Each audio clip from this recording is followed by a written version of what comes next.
Assalamualaikum warahmatullahi wabarakatuh. Dewan juri yang terhormat, perkenalkan nama saya Funda Rizka, guru mata pelajaran sosiologi dari SMA Negeri 2 Enrekang, peserta lomba video best practice dalam rangka memperingati Hari Guru Nasional tahun 2021.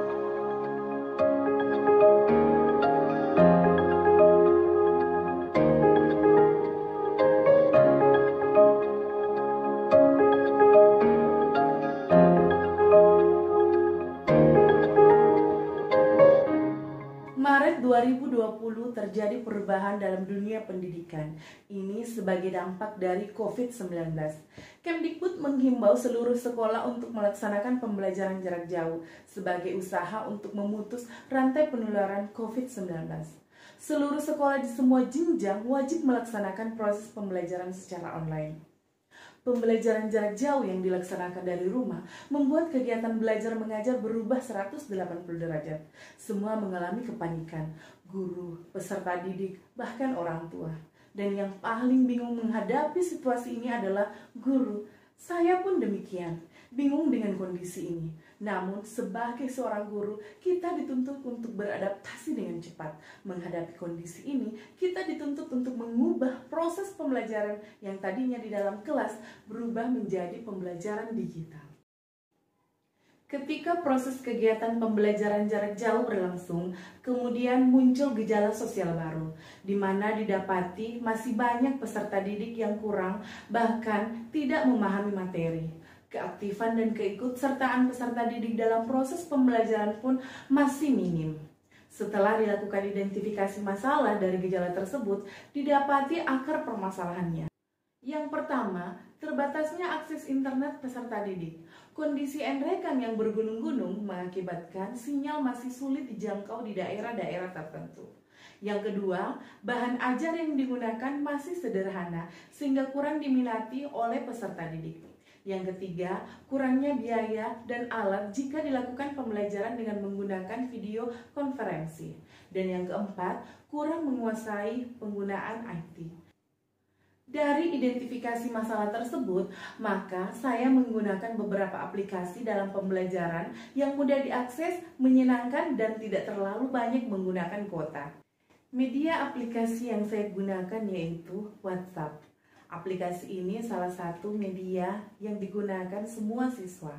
Aplikasi ini saya jadikan sebagai media memberikan informasi, bertukar kabar, dan diskusi dengan peserta didik. Yang kedua, Google Form. Aplikasi ini juga merupakan aplikasi yang mudah digunakan oleh peserta didik. Aplikasi Google Form ini saya gunakan sebagai absensi dan dalam memberikan kuis. Yang ketiga, Google Classroom. Aplikasi ini juga adalah aplikasi yang ringan, mudah, dan masuk dalam subsidi kuota belajar dari pemerintah. Saya menggunakan media ini dalam membagikan materi dalam bentuk PPT, link video, maupun link tugas. Dan yang terakhir adalah YouTube.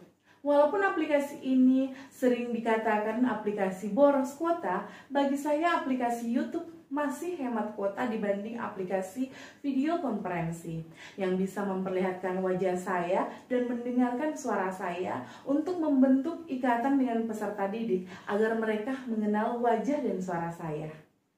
Praktik terbaik yang saya lakukan dalam proses mengajar dari rumah adalah materi partikularisme dan eksklusivisme dalam kelompok sosial.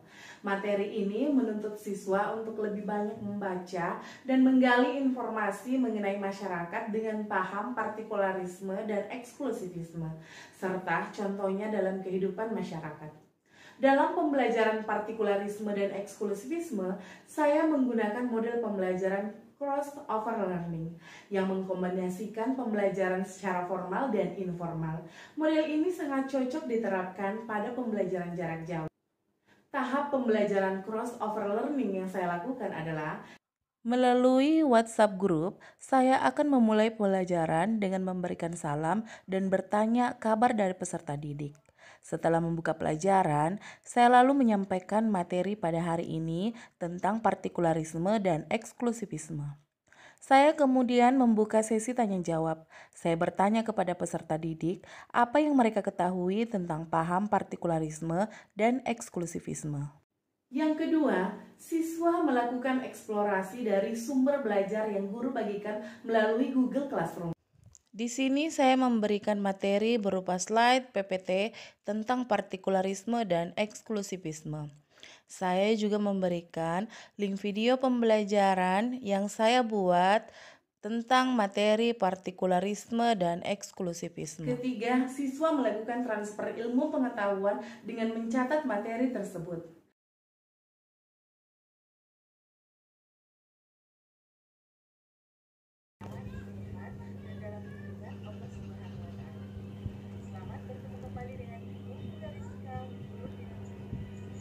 Yang keempat, siswa menjawab kuis tentang materi partikularisme dan eksklusivisme.